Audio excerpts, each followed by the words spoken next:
Le nouveau projet de loi antiterroriste. C'est bien ça. Il sera présenté demain par Gérald Darmanin en Conseil des ministres. Il concerne notamment la surveillance en ligne. On se pose là aussi beaucoup de questions après l'attentat de Rambouillet. Avec nous, Raphaël Grabli, chef de service BFM Tech. C'est Simon qui nous dit: est-il vrai que les renseignements auront désormais accès à l'historique de nos ordinateurs? Alors, c'est ce qui est prévu selon le projet de loi, c'est-à-dire qu'en principe, les renseignements vont brancher ce qu'on appelle une boîte noire chez les opérateurs, notamment chez certains serveurs, enfin chez certains prestataires de serveurs.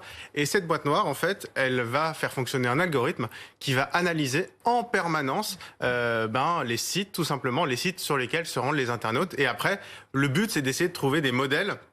Alors, ce qu'on appelle les signaux faibles, pour essayer de voir s'il y a des connexions suspectes. C'est-à-dire qu'en fait, les renseignements peuvent décider qu'il y a une série de sites qui vont être un peu suspects. Et puis, si on détecte que certains IP, alors on n'aura pas évidemment les noms des internautes, mais certaines adresses IP, c'est l'adresse de notre box, par exemple, se connectent, par exemple, fréquemment à certains sites, des sites extrémistes, des sites terroristes. À ce moment-là, ça va lancer une alerte et puis ça ira peut-être un peu plus loin, par exemple, avec l'identification des internautes en question. Mais oui, c'est vrai qu'en l'état, le projet de loi prévoit de brancher une boîte noire, entre guillemets, qui va analyser toutes les adresses des sites consultés par les internautes français. Sur le papier, on comprend bien l'idée. Mais question de Clara, est-ce que ça sera vraiment efficace dans la réalité? On n'a aucun moyen, par exemple, de surveiller les réseaux sociaux. On sait que les messageries cryptées sont absolument impossibles à contrôler. Alors ces boîtes noires, elles sont branchées sur les sites. C'est uniquement sur les sites sur lesquels on se rend. Donc effectivement, c'est très spécifique et ça ne tient pas du tout compte ni des réseaux sociaux, ni des messageries chiffrées. Donc c'est une surveillance, on va dire, un peu basique.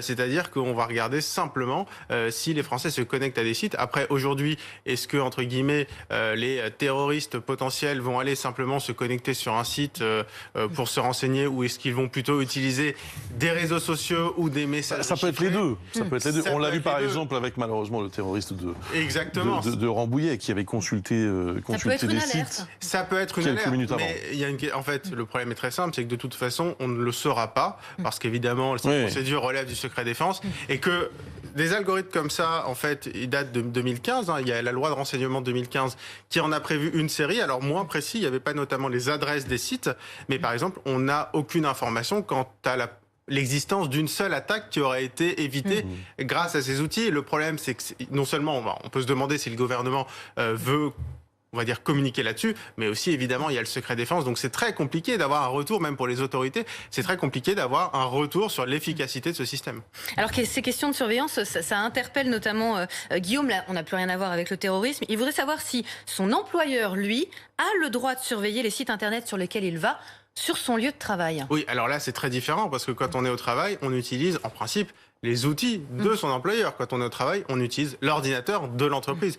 Et donc, évidemment, l'employeur a parfaitement le droit, et même d'ailleurs le devoir, pour des questions de sécurité, parce que c'est aussi de sa responsabilité, c'est la connexion de l'entreprise, donc d'archiver et de tenir compte, de regarder, pas de surveiller forcément en permanence, mais en tout cas de garder une trace de l'historique de navigation des employés, et l'employeur a parfaitement le droit d'aller voir ce qui s'y passe. Alors effectivement, alors à des fins terroristes évidemment, mais même à des fins, on va dire, avec une utilisation du quotidien, c'est-à-dire que si on constate si je vais faire mes courses sur mon temps de travail ou les sites pour adultes, tout ça, ça peut vous être reproché derrière. Exactement, si on passe sa journée à faire des courses quand on est au travail, ça peut nous être reproché, et c'est bien d'avoir retenu cet exemple. Exactement, c'est parfaitement recevable, y compris prud'homme.